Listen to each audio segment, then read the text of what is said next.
सभी बच्चे ध्यान दें। हम आप लोगों के लिए सामाजिक विज्ञान विषय में कक्षा 10 के कुछ महत्वपूर्ण प्रश्न लेकर के आए हैं। इसे आप लोग ध्यान से पढ़िए, जिससे आप लोगों का अच्छा से अच्छा मार्क्स आ सके। अब आगे भी हम इस तरह के प्रश्न आप लोगों के सामने लेकर के आएंगे। चलिए हम सीधे प्रश्न पर आते हैं। प्रश्न संख्या 1 है, यंग इटली सोसाइटी का संस्थापक कौन था? विकल्प है आपके सामने गैरीबाल्डी, बिस्मार्क, काबूर, मैजनी। तो इसका सही उत्तर है मैजनी। नेक्स्ट प्रश्न, जर्मनी के एकीकरण में मुख्य भूमिका किसकी थी? विकल्प है नेपोलियन, बिस्मार्क, विलियम प्रथम और मैजनी। इसका सही उत्तर है बिस्मार्क। बिस्मार्क के नेतृत्व में ही जर्मनी का एकीकरण हुआ था। यह जर्मनी के एक छोटे से राज्य प्रशा का प्रधानमंत्री था और इसी ने ही जर्मनी के एकीकरण में मुख्य भूमिका निभाई थी। नेक्स्ट प्रश्न, फ्रांस की क्रांति कब हुई थी? विकल्प है आपके सामने 1688, 1789, 1914 और 1939। तो फ्रांस की क्रांति 14 जुलाई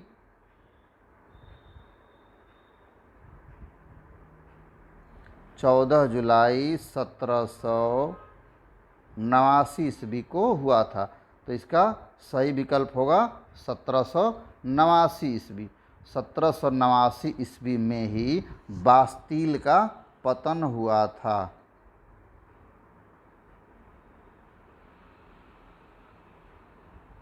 बास्तील का पतन हुआ था और यहीं से फ्रांस में क्रांति की शुरुआत हुई थी। बास्तील एक ऐसा जगह था जहाँ पर काफ़ी गोला बारूद रखा हुआ था। तो वहाँ के तत्कालीन राजा फ्रांस का जो लुई 16वां था उससे नाराज़ थे और जिसके कारण लोग बास्तील पर हमला बोल दिए। वहाँ रखे गोला बारूद को जब्त कर लिया, लूट लिया और वहाँ जेल में बंद तमाम कैदियों को लोगों ने छुड़ा लिया। तो इसी दिन यानी 14 जुलाई को हुआ था। 14 जुलाई 1789 को बास्तील का पतन भी हुआ था। इसीलिए 14 जुलाई 1789 को फ्रांस में क्रांति का शुरुआत माना गया है। अब अगले प्रश्न की बात करें कि जलियांवाला बाग हत्याकांड कब हुआ था? विकल्प आपके सामने 13 अप्रैल 1919 ईस्वी, 14 अप्रैल 1919 ईस्वी, 15 अप्रैल 1919 ईस्वी और 16 अप्रैल 1920 ईस्वी। तो इसका सही उत्तर है 13 अप्रैल 1919 ईस्वी। 13 अप्रैल 1919 ईस्वी को रॉलेट एक्ट कानून के विरोध में अपने प्रमुख नेताओं की गिरफ्तारी के विरोध में जलियांवाला बाग में एक सभा का आयोजन किया गया था। चूँकि यह सभा शासन प्रशासन से करने के लिए अनुमति नहीं मिली थी, इसीलिए वहाँ का जो प्रमुख पुलिस अधिकारी था जनरल डायर, उसने अंधाधुंध गोली चलाने का आदेश दे दिया। क्योंकि उस बाग में आने जाने का एक ही रास्ता था, इसीलिए काफ़ी संख्या में लोग मारे गए और हताहत भी हुए। इसीलिए इतिहास में इस कांड को जलियांवाला बाग हत्याकांड के नाम से जाना गया। और रॉलेट एक्ट कानून के खिलाफ जिन इनके प्रमुख 2 नेताओं की गिरफ्तारी हुई थी, उनमें थे एक डॉक्टर सत्यपाल और डॉक्टर किचलू। ये 2 ऐसे प्रमुख नेता थे जिनकी गिरफ्तारी के विरोध में यह सभा का आयोजन किया गया था। इसलिए इसका सही उत्तर है 13 अप्रैल 1919 ईस्वी। अब हम नेक्स्ट प्रश्न की बात करें, और रॉलेट एक्ट कानून कब पारित हुआ था? विकल्प है आपके सामने 1917 ईस्वी, 1918 ईस्वी, 1915 ईस्वी और 1919 ईस्वी। इसका सही उत्तर है 1919 ईस्वी। इस कानून को काला कानून भी कहा जाता है। इस कानून को काला कानून भी कहा जाता है। इसके साथ ही इस कानून को बिना वकील, बिना दलील और बिना अपील का कानून भी कहा जाता है। यह एक ऐसा कानून था जिसमें देश के किसी भी नागरिक को बिना किसी आदेश के एकमात्र संदेह पर ब्रिटिश सरकार, तत्कालीन भारत की ब्रिटिश सरकार उसको गिरफ्तार कर जेल में डाल सकती थी और 2 साल तक उसको जेल में बंद रख सकती थी। तो इसीलिए इस कानून को काला कानून या बिना अपील, बिना दलील और बिना वकील का भी कानून कहा गया। इस कानून के खिलाफ भारत में काफ़ी आंदोलन हुए और महात्मा गांधी भी इस आंदोलन के खिलाफ पूरे भारत में भ्रमण भी किए और नतीजा असहयोग आंदोलन के रूप में आया था। नेक्स्ट प्रश्न, साइमन कमीशन भारत कब आया था? विकल्प 1925 ईस्वी, 1926 ईस्वी, 1927 ईस्वी और 1928 ईस्वी। तो इसका सही उत्तर है 1928 ईस्वी। साइमन कमीशन का गठन कब हुआ था? इसका गठन हो गया था 1927 में। लेकिन भारत कब आया था? साइमन कमीशन 3 फरवरी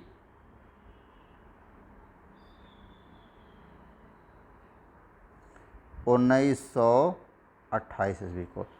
साइमन कमीशन का गठन हो गया था कब? 1927 ईस्वी में। लेकिन वह भारत कब पहुंचा? 3 फरवरी 1928 ईस्वी को। अब नेक्स्ट प्रश्न की बात करें, सलाल बांध किस नदी पर बना है?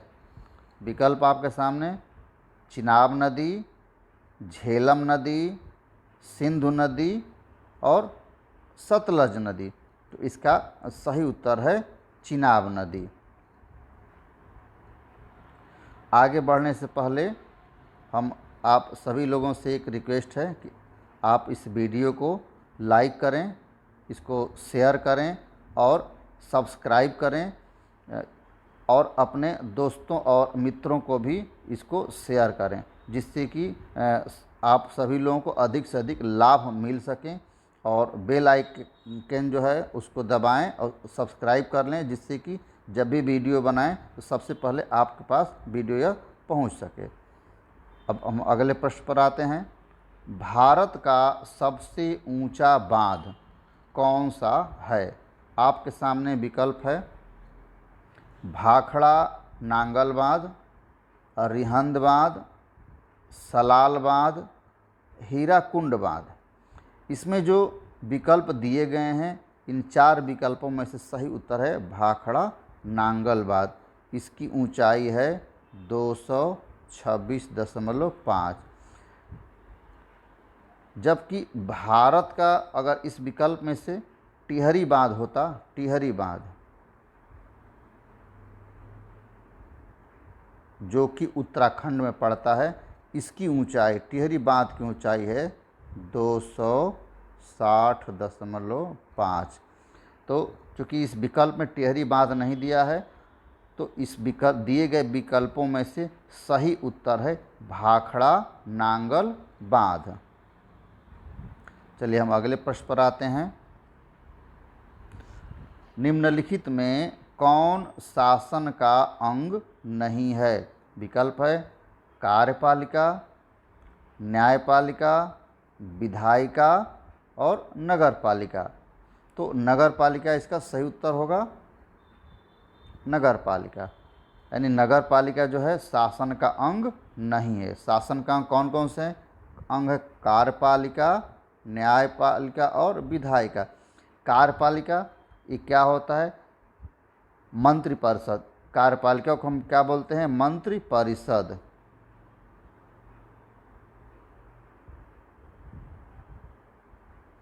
यानी कि जो मंत्रियों का जो समूह होता है उसको हम बोलते हैं कार्यपालिका। और विधायिका क्या होता है? यह कानून बनाता है और कार्यपालिका उस कानून को लागू करता है। और न्यायपालिका उस कानून की समीक्षा करता है और लोगों को न्याय देने का काम भी न्यायपालिका करता है। इसीलिए हम कहते हैं शासन के जो अंग हैं कौन कौन से हैं, कार्यपालिका, विधायिका और न्यायपालिका, जबकि नगर पालिका शासन का अंग नहीं है। तो इसलिए इस प्रश्न का सही उत्तर है नगर पालिका। अब हम अगले प्रश्न की बात करें। लिखित संविधान भारत में कब लागू हुआ था? 15 अगस्त, 16 अगस्त, 26 नवंबर और 26 जनवरी। इसका सही उत्तर है 26 जनवरी। अब देखिए 15 अगस्त 1947, 15 अगस्त 1947 को हमारे देश को आज़ादी मिली थी। 26 नवंबर 1949, इस दिन क्या हुआ था? इस दिन हमारे देश का संविधान बन के तैयार हुआ था। और 26 जनवरी 1950 इस दिन हमारे देश का संविधान लागू हुआ था। और हमारे संविधान में भी इस बात का जिक्र है कि 26 जनवरी 1950 को हमारे देश का संविधान लागू होगा। और 26 जनवरी ही हमारे देश के संविधान के प्रारंभ होने की तिथि है। इसीलिए कहा जाता है कि हमारे देश में पूरा का पूरा संविधान 26 जनवरी 1950 को लागू हुआ। इसलिए इस प्रश्न का सही उत्तर है 26 जनवरी। अगले प्रश्न की बात करें। भारत के किस राज्य में सबसे अधिक लिंगानुपात है? विकल्प आपके सामने है केरल, तमिलनाडु, उत्तर प्रदेश, मध्य प्रदेश। इस प्रश्न का सही उत्तर है केरल। केरल में लिंगानुपात कितनी है इस समय? 1084। लिंगानुपात का मतलब है 1000 पुरुषों पर महिलाओं की संख्या। तो पूरे भारत में अगर सबसे अधिक कहीं पर लिंगानुपात है तो वह है केरल में। और सबसे कम कहाँ पर है? हरियाणा में।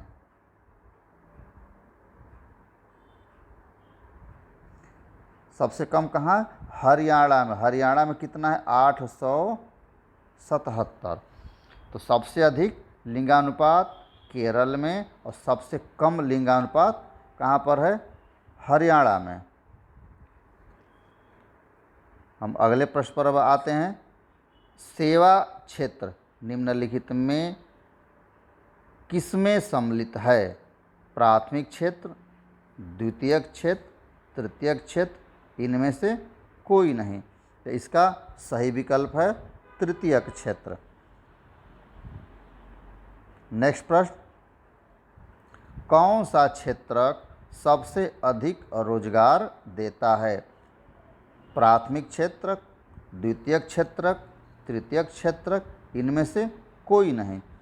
तो जिस क्षेत्र में सबसे अधिक लोग काम करते हैं तो उस क्षेत्र में ही लोगों को रोजगार मिलता है। तो चूँकि भारत एक कृषि प्रधान देश है, इसीलिए प्राथमिक क्षेत्रक में सबसे अधिक लोगों को रोजगार मिलता है। प्राथमिक क्षेत्रक वह क्षेत्रक कहलाता है जिसमें कृषि, पशुपालन, मत्स्य पालन, कुक्कुट पालन इस तरह के लोग होते हैं।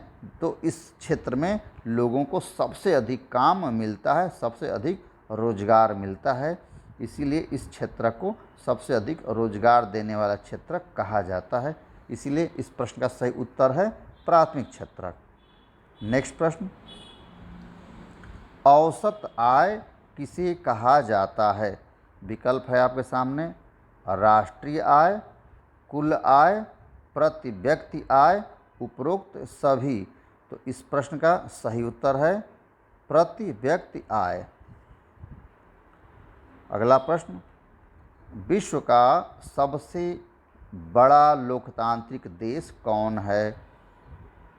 विकल्प है सामने आपके भारत, अमेरिका, इंग्लैंड और रूस।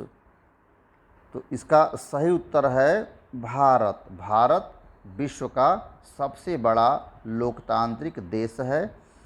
और लोकतांत्रिक देशों में सबसे अधिक जनसंख्या वाला भी भारत देश है। जबकि अमेरिका भी लोकतांत्रिक देश है, इंग्लैंड भी है, इसीलिए हम इन देशों में सबसे बड़ा देश कौन सा है, वह है भारत। अगला प्रश्न देखिए, बांस ड्रिप सिंचाई किस राज्य में प्रचलित है? फिर से पढ़ें प्रश्न, बांस ड्रिप सिंचाई किस राज्य में प्रचलित है? विकल्प है आपके सामने, मिजोरम, त्रिपुरा, मेघालय, केरल। तो इसका सही उत्तर है मेघालय।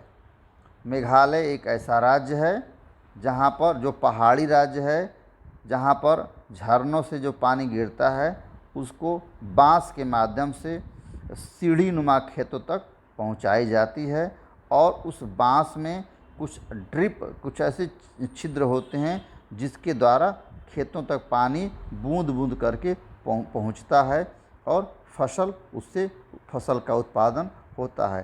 तो बांस ड्रिप सिंचाई मेघालय राज्य में प्रचलित है। अगला प्रश्न, रक्त और लौह नीति किसने अपनाई थी? विकल्प है बिस्मार्क, मैजिनी, गैरीबाल्डी, नेपोलियन। तो इसका सही उत्तर है बिस्मार्क। बिस्मार्क जो जर्मनी के प्रशा राज्य का प्रधानमंत्री बना था, और इसी के नेतृत्व में जर्मनी का एकीकरण हुआ था। बिस्मार्क ने जर्मनी को एकीकृत करने के लिए, उसका एकीकरण करने के लिए रक्त और लौह नीति अपनाया था। इसीलिए इस प्रश्न का सही उत्तर है बिस्मार्क। जब हम भारत की बात करें कि भारत का कौन सा नेता रक्त और लौह नीति का पालन करता था या अपनाया था, तो वह थे सरदार वल्लभ भाई पटेल। जब भारत की बात आएगी तो उत्तर हो जाएगा कौन? सरदार वल्लभ भाई पटेल।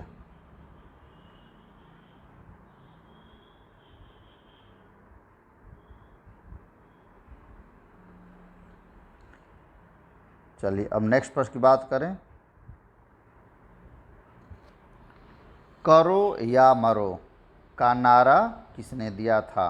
आपके सामने विकल्प है महात्मा गांधी, राजीव गांधी, इंदिरा गांधी, फिरोज गांधी। तो इसका सही उत्तर है महात्मा गांधी। महात्मा गांधी ने कब 8 अगस्त 1942 को भारत छोड़ो आंदोलन की घोषणा की थी, लेकिन अगले ही दिन यानी 9 तारीख को, यानी कब 9 अगस्त को देश के सभी प्रमुख नेताओं को गिरफ्तार कर लिया गया। उस समय गांधी जी ने अपने कार्यकर्ताओं से कहा था कि आप लोगों को मैं एक नारा देता हूं जिसका नाम है करो या मरो। इसको आप अपने पीठ पर, कागज़ पर या किसी कपड़े पर लिख करके चिपका लीजिए, जिससे किसी प्रकार की कोई दुर्घटना होती है तो उन कार्यकर्ताओं की पहचान हो सके। ये सभी कार्यकर्ता गांधी जी के कार्यकर्ता हैं। महात्मा गांधी के द्वारा देश को आज़ाद कराने के लिए यह उनका द्वारा किया गया यह अंतिम प्रयास था। इसका नाम था भारत छोड़ो आंदोलन। तो भारत छोड़ो आंदोलन का प्रारंभ भी महात्मा गांधी ने किया था, और उसी आंदोलन में इन्होंने करो या मरो का नारा दिया था। तो इसीलिए इस प्रश्न का सही उत्तर है महात्मा गांधी। चलिए अब नेक्स्ट प्रश्न की बात करें। कपास की कृषि के लिए उपयुक्त मिट्टी कौन सी है? विकल्प है आपके सामने जलोढ़ मिट्टी, काली मिट्टी, लाल मिट्टी और लेटराइट मिट्टी। तो इसका सही उत्तर है काली मिट्टी। नेक्स्ट प्रश्न, चंपारण सत्याग्रह कब हुआ था? विकल्प है आपके सामने 1917, 1916, 1918 और 1920। तो इसका सही उत्तर 1917। महात्मा गांधी द्वारा भारत में प्रारंभ किया गया पहला सत्याग्रह था। भारत में प्रथम सत्याग्रह चंपारण सत्याग्रह के नाम से जाना गया। चंपारण सत्याग्रह का संबंध किससे था? चंपारण सत्याग्रह का संबंध नील किसानों से था।